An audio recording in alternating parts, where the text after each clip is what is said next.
ensancha tu tienda, poseerás la tierra. El Señor. Pero muy buenos días, amados hermanos y amigos que en esta mañana se conectan en este tiempo especial que seguimos atravesando de pandemia. Si tiene su Biblia a mano, hermanos, lo invito a que busquemos juntos el pasaje de 2 Corintios, capítulo 10, versículo 3 al 5, que seguramente va a aparecer en este lado escrito. Pero bueno, voy a aprovechar también en esta mañana agradecerles a Santiago Manqueo y Andrés Kili, que siempre están haciendo el trabajo de estar armando y filmando las grabaciones de las predicaciones. Quiero compartirles este pasaje precioso de la Escritura, y es un pasaje poderoso también de la Palabra de Dios. Espero que sea beneficioso para ustedes como ha sido para mi vida. Pero antes de abrir la Palabra de Dios, los invito y acompáñenme desde su casa, vamos a orar.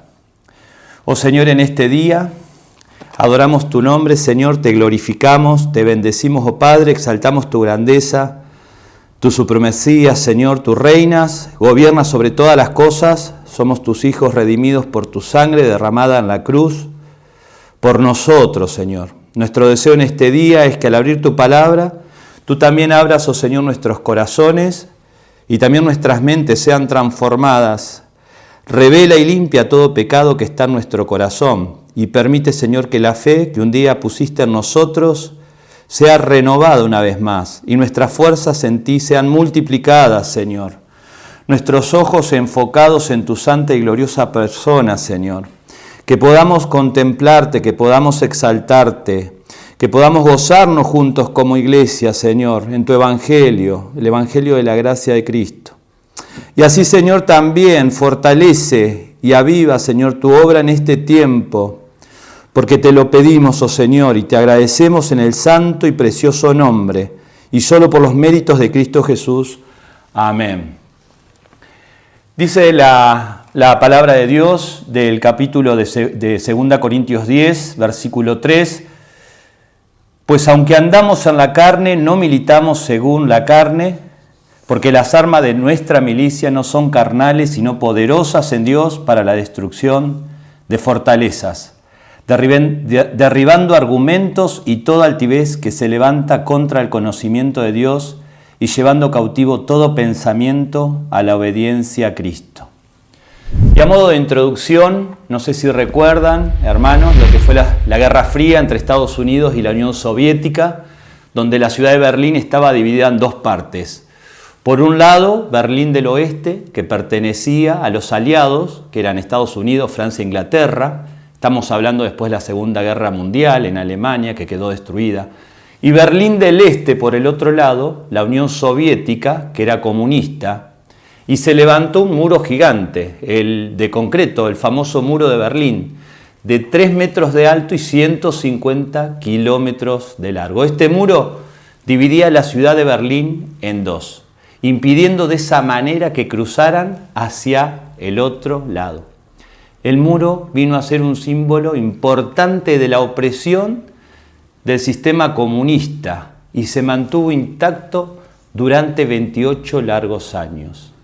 Algo interesante es que para que ese muro se construyera, los que estaban en el poder en Berlín del Este comunista tuvieron que convencer a su población de los que estaban del lado del oeste eran los malos, tuvieron que convencerlos de que ellos tenían que protegerlos de los del oeste y decir que los del oeste eran fascistas, corruptos, que eran el camino hacia la ruina.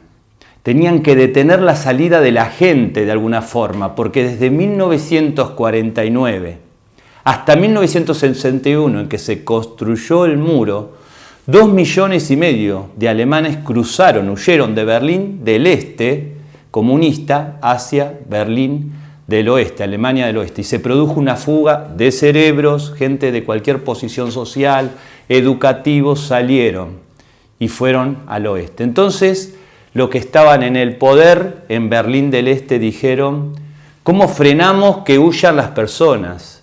Y llegaron a la siguiente conclusión. Ahora tenemos que convencerlos que a donde están yendo, allí están los enemigos, allí está el enemigo. Así que comenzaron toda una campaña para convencer a la población de Berlín del Este de que los del otro lado eran el enemigo. El muro representaba la bancarrota absoluta de la ideología del comunismo. Berlín del Este tenía evidencias claras de pobreza, de pánico, de temor en la población. Y todo impulsado por la socavación de la libertad.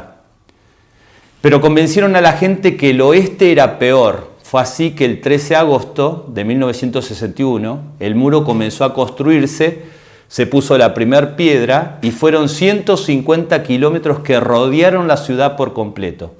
Soldados con armas por todos lados para que, entre comillas, proteger a su población, protegiendo a su gente de los malos del oeste. Solo les tomó 3 meses construir ese muro, ¿no? Podemos googlearlo para más información.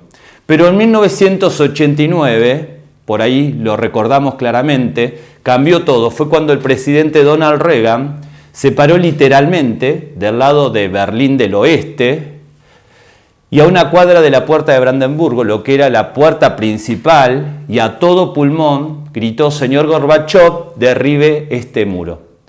Y la gente corrió hacia el muro y el muro fue derribado, se vino abajo. Y en esencia el presidente Donald Reagan les estaba diciendo: ya basta de tanto engaño, ya basta de tanto engaño, basta de esclavitud de esta gente, debido a que se les ha hecho pensar mal, se les ha hecho pensar mal. Ya basta de mentiras, basta de la imposición de una ideología falsa, de un sistema de pensamiento que estaba en completa destrucción y bancarrota. Ya es suficiente, dijo el presidente Reagan, y derriben ese muro, derriben ese muro.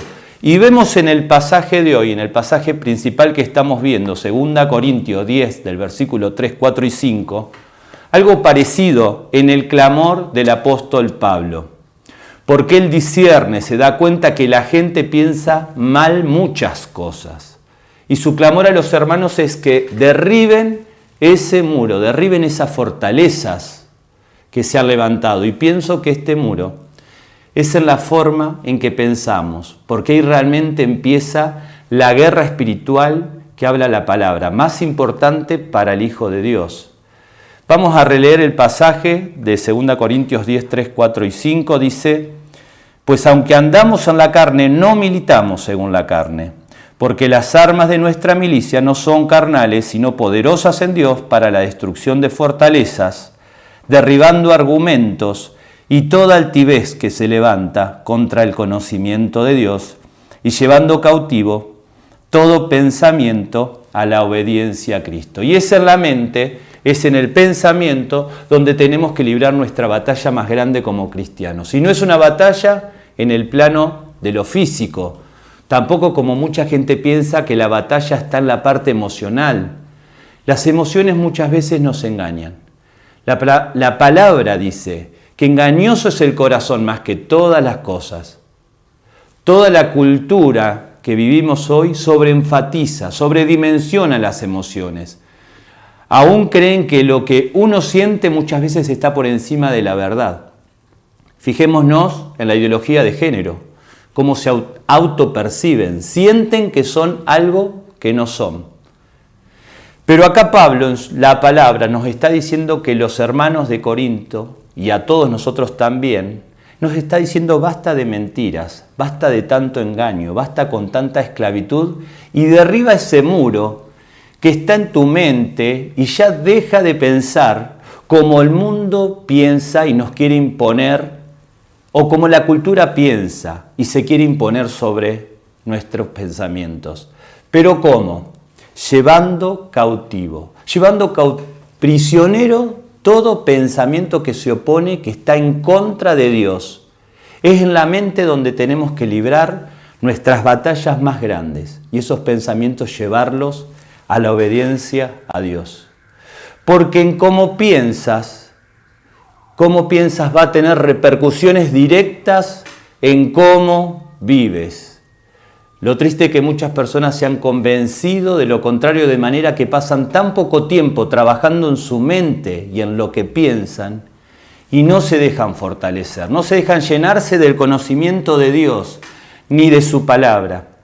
Y hoy muchos valoran y le dedican, por dar un ejemplo, más tiempo a Netflix, videojuegos, entretenimientos varios o cosas por el estilo, que alimentarse realmente espiritualmente, estudiando las Escrituras, buscando al Señor en oración, compartiendo con los hermanos en las reuniones, y en realidad están demostrando que aman más al mundo que al Señor. En Romanos capítulo 12 dice, transformaos por medio de la renovación de vuestro entendimiento, para que comprobéis cuál sea la buena voluntad de Dios. La buena voluntad de Dios agradable y perfecta. Qué hermoso es esto.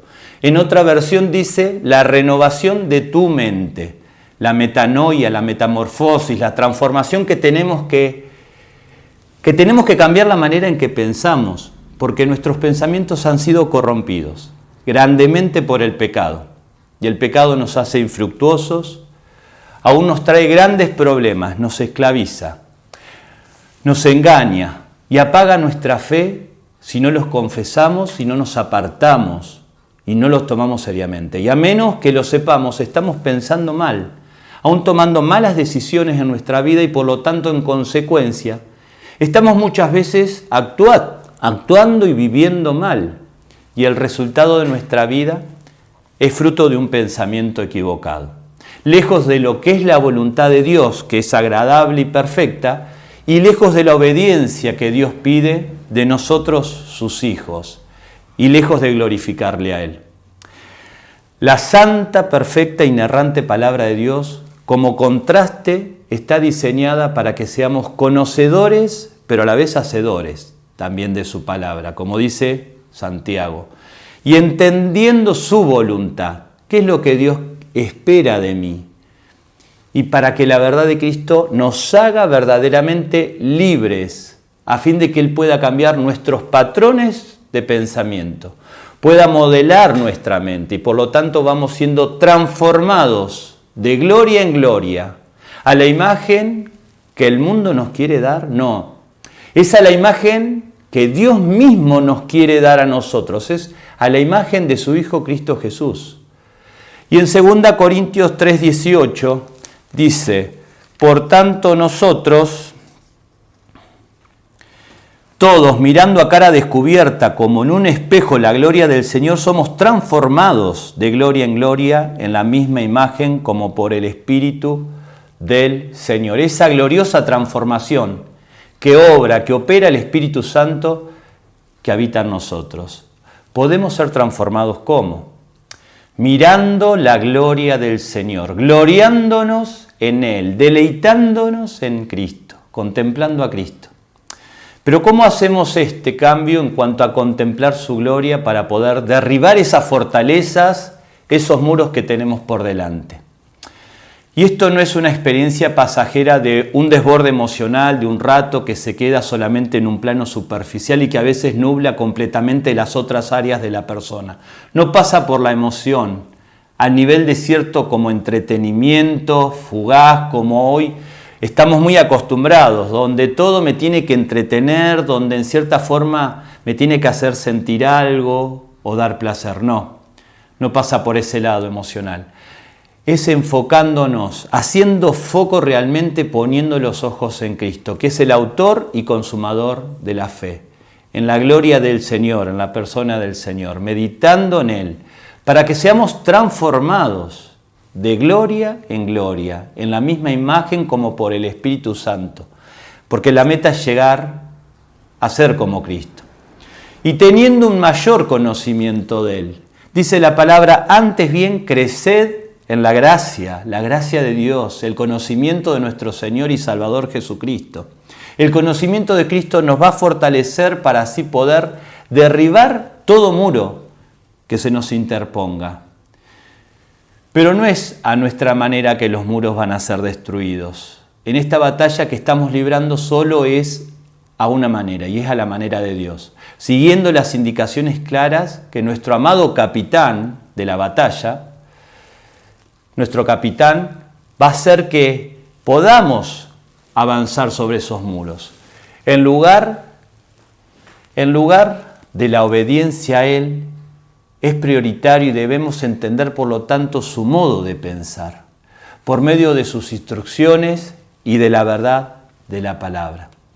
Hermanos, tenemos que dejar de pensar como el mundo piensa, no vivir como el mundo propone que vivamos, no desear lo que el mundo quiere que deseemos, no moldearme a la cultura del mundo. Y la idea es que tenemos que ir siendo cada vez más transformados a la imagen de Cristo. Obedecer más al Señor, someternos más a Cristo como Cristo se sometió al Padre, humillarnos como Cristo se humilló y amar como Cristo amó. Estamos armados y preparados para librar y pelear la buena batalla de la fe como lo hizo Pablo y tantos otros fieles hermanos, pero también no tenemos que estar enredados en los negocios de la vida, en cuestiones que nos desenfocan, nos entretienen y que son en realidad vanidades ilusorias o espejitos de colores, como quien dice, ¿no? Sino vivir con el fin de solo agradar ¿a quién? A aquel que nos tomó por soldados, y este es Cristo. El muro está derribado solo llevando todo pensamiento a que se sujete solo a la obediencia a Cristo. Él es el comandante en jefe y a Él hay que obedecer, y aún nuestros pensamientos, todos, deben estar sujetos a Él, a Cristo. Pero también, hermanos, tenemos que comprender que esta batalla tiene una naturaleza crítica. Dice el versículo 3, pues aunque andamos en la carne. ¿Qué significa que andamos en la carne? Está diciendo que somos físicos, somos personas que viven en este mundo físico, pero el apóstol concluye diciendo que no militamos según la carne, no militamos físicamente. En otras palabras, esto es una paradoja, una contradicción. Hermanos, la tendencia es que pensamos que la guerra debe pelearse de la manera en que entendemos que se pelean las guerras. Sin embargo, Pablo nos está diciendo acá que a pesar de que caminamos en la carne, y aún así a pesar de que somos seres humanos, de carne y hueso, no podemos luchar de acuerdo con nuestra inclinación natural esta pelea, esta guerra. No podemos luchar con lo que nuestros deseos piden o con lo que nuestra voluntad desee, ya que esta guerra en la que nos encontramos es algo completamente diferente. Zacarías 4:6 dice, no con ejército ni con fuerza, sino con mi espíritu, ha dicho Jehová de los ejércitos. Esta batalla tiene que ser peleada en su espíritu, en el espíritu de Dios y no en la carne. Y así que tenemos que comprender la naturaleza crítica de la batalla del cristiano. Batalla que es espiritual y no es física. Porque no tenemos lucha contra sangre y carne, lo dice la palabra claramente. Ahora bien, para entender este punto de Pablo, que la batalla no es en la carne, también tenemos que entender cuál es la actitud que tiene Pablo acerca de la carne. En Filipenses, capítulo 3, versículos del 4 al 8, dice algo muy importante la palabra. Dice, aunque yo tengo también de qué confiar en la carne, si alguno piensa que tiene de confiar en la carne, dijo Pablo, yo más. Él tenía todo resuelto en la carne antes de conocer a Cristo. Él dice que era circuncidado el 8º día, del linaje de David, de la tribu de Benjamín, hebreos de los hebreos. En cuanto a la ley era fariseo, en cuanto a celo era perseguidor de la iglesia, en cuanto a la justicia que es en la ley, él era irreprensible. Pablo tenía un 10, él era el superhéroe del pueblo judío en cierta forma. Pero Pablo sigue y dice, pero cuántas cosas eran, antes de conocer a Cristo, eran para mi ganancia. Las he estimado como pérdida por amor de Cristo y ciertamente aún estimo todas las cosas como pérdida por la excelencia del conocimiento de Jesús, de Cristo Jesús, mi Señor, por amor del cual lo he perdido todo y lo tengo por basura para ganar a Cristo, dice la palabra. Y esa es la actitud del apóstol Pablo. Y esa es la actitud que tiene el apóstol en relación a la carne. lo tengo por basura, lo desecho, no sirve para nada todas estas cosas logradas, dice el apóstol. Y lo dejo todo por seguir y conocer más a Cristo. Y este pensamiento también nosotros tenemos que abrazar para enfrentar esos muros que tenemos por delante. Y es dejarlo todo por seguir a Cristo, por conocerlo más. Volviendo a 1 Corintios capítulo 1, 20 y 21, dice la palabra: ¿dónde está el sabio? ¿Dónde está el escriba? ¿Dónde está el disputador de este siglo? ¿No ha enloquecido Dios la sabiduría del mundo? Pues ya que en la sabiduría de Dios el mundo no conoció a Dios, mediante la sabiduría, agradó a Dios salvar a los creyentes por la locura de la predicación. Por la predicación del Evangelio, si queremos predicar el Evangelio a las personas y anunciarles que solo en Cristo hay salvación y que sin Él están perdidos, debemos usar las armas que Él nos da y así contrarrestar las mentiras y los engaños en los que las personas están cautivas y llevar a las personas y enfrentarlas con la verdad de la palabra de Dios. Enfrentarlas con la verdad del Evangelio, que va en contra de los argumentos que el mundo tiene. Esa es la verdadera guerra espiritual, donde esas fortalezas espirituales que están levantadas por el enemigo y que están controladas por las mismas fuerzas del infierno solo van a ser demolidas con armas espirituales empuñadas por cristianos, creyentes que militan con compromiso, con disciplina, con firmeza, con fidelidad y obediencia. La sabiduría del mundo exalta al hombre. Es por eso que el mundo aplaude a personas tan autosuficientes, tan seguras de sí mismo, con su autoestima bien arriba. Esas personas solo están llenas de sí mismas. Rebalsan de ego, de yoísmo, se creen aún hasta dioses y aparentan no necesitar nada de Dios. Esa es la sabiduría del mundo y lo que el mundo busca. Personas así nunca van a decir, como Pablo, miserable de mí. Nunca van a decir, necesito a Cristo. Están satisfechas con ellas mismas. Pero Dios, en su sabiduría, estableció que los hombres no pudieran venir a Él mediante la sabiduría humana. No pueden venir los hombres a través de sus ideologías, sus razonamientos, sus religiones falsas, sus filosofías, sus distintos caminos propuestos. No, todo eso exalta al hombre. Por eso Dios decidió salvar a pecadores indefensos que no pueden ni podemos salvarnos a nosotros mismos mediante la predicación de un mensaje tan simple pero poderoso que a la gente de este mundo les parece absurdo y le parece humillante.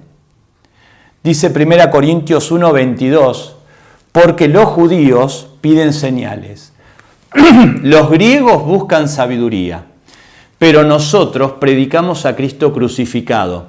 Para los judíos ciertamente tropezadero, para los gentiles locuras, mas para los llamados así judíos como griegos, Cristo poder de Dios y sabiduría de Dios, porque lo insensato de Dios es más sabio que los hombres, y lo débil de Dios es más fuerte que los hombres. Y continúa el 26, dice, pues mirad, hermanos, vuestra vocación.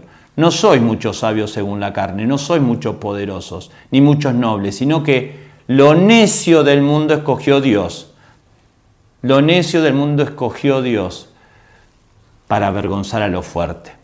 Y lo vil del mundo y lo menospreciado escogió Dios, y lo que no es para deshacer lo que es, a fin de que nadie se jacte en su presencia. Y Pablo sigue hablando en el capítulo 2, versículo 1, y dice, así que hermanos, cuando fui a vosotros para anunciaros el Evangelio de Dios, no fui con excelencia ni de palabra ni de sabiduría humana, no.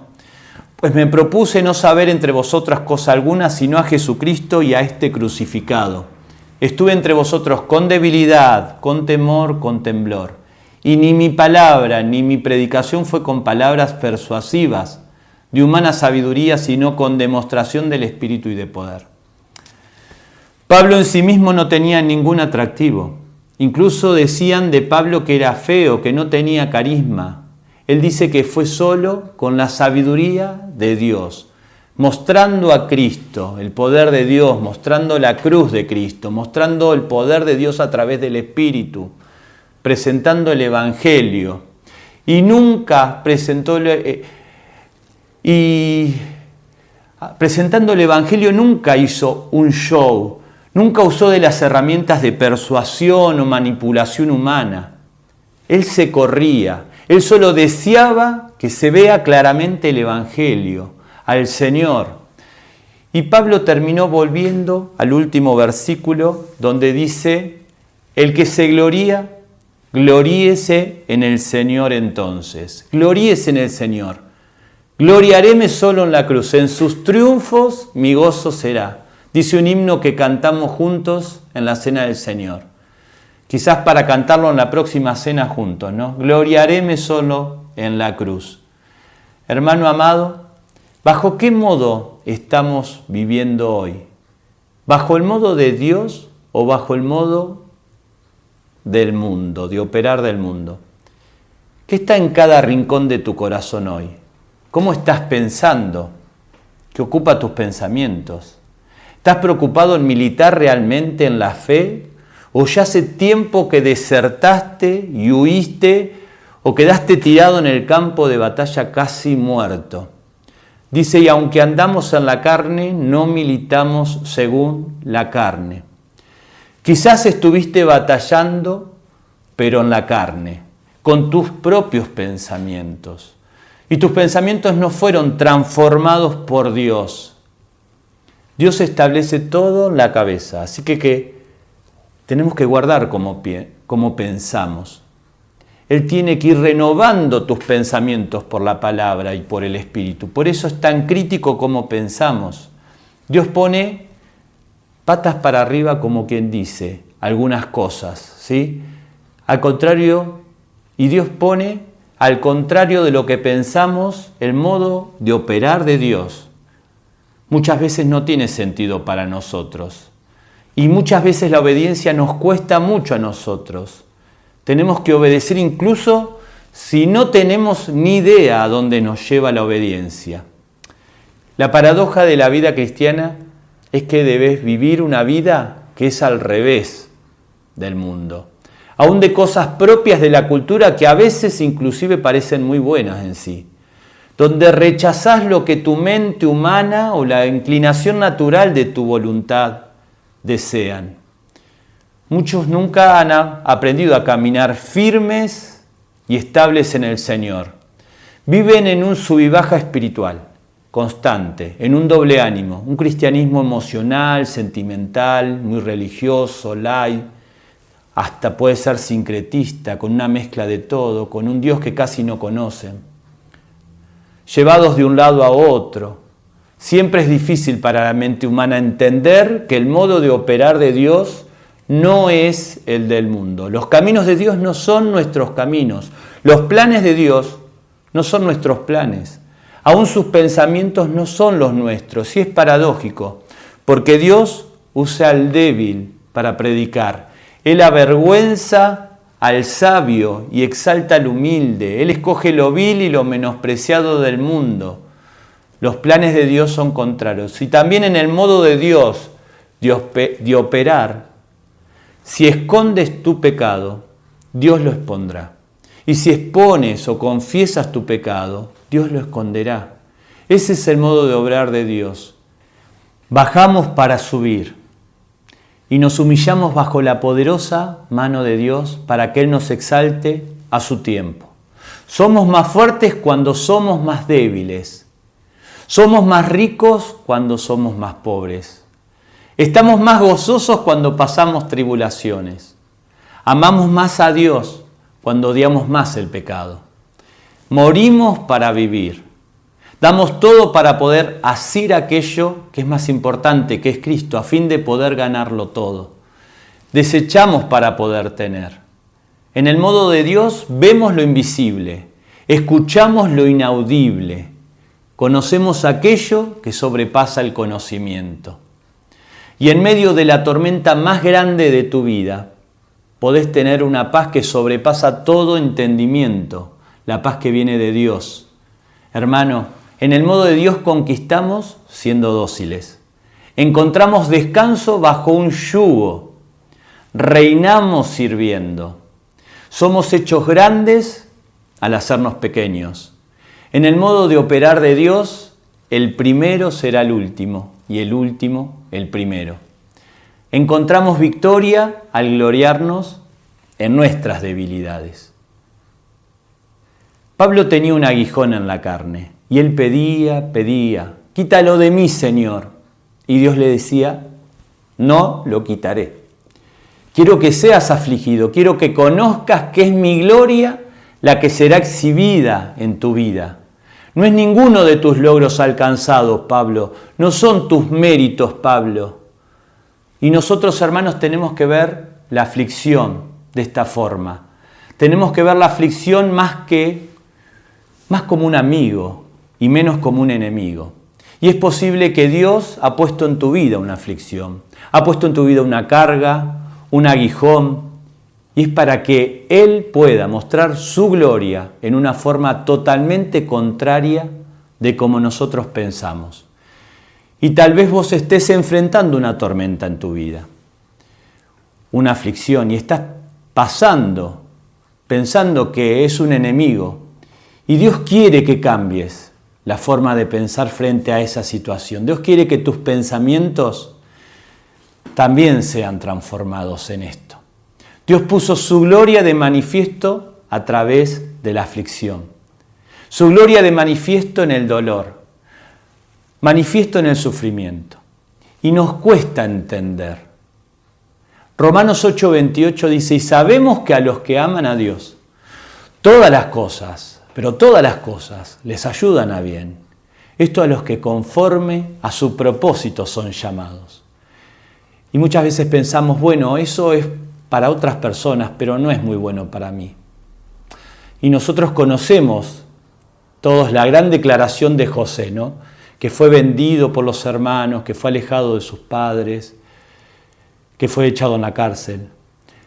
Pero él dijo, lo que Satanás pensó para mal, Dios lo encaminó a bien. Lo que Satanás pensó para mal, Dios lo encaminó a bien. Porque, hermano, el modo de operar de Dios es diferente y Dios quiere arrancar todo argumento que se ha levantado en nuestras mentes y nos detiene. Y a veces para arrancar ese mundo y esa forma de nosotros, Él tiene que afligirnos y nosotros queremos librar las batallas, la guerra, según la carne.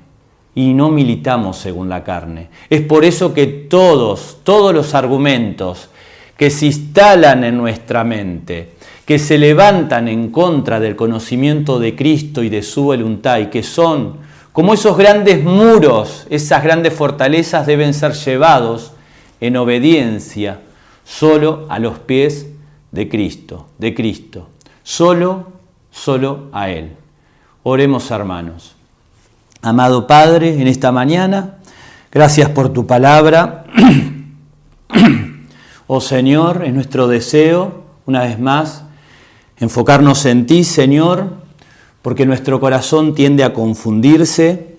Señor, caemos en la trampa y confiamos mucho en nosotros mismos y los muros no caen. Señor, queremos militar en esta batalla y escuchar tu voz, Señor, más claramente, y gracias por hablarnos una vez más, y queremos, Señor, ser obedientes a tu palabra y llevar todo pensamiento a la obediencia a Cristo, a la obediencia a ti, Señor. Gracias por este tiempo, bendice cada hogar, cada hermano que en esta mañana se ha conectado y nos ponemos en tus manos, Señor, como iglesia, Señor, como tus hijos. En el nombre de Cristo Jesús. Amén.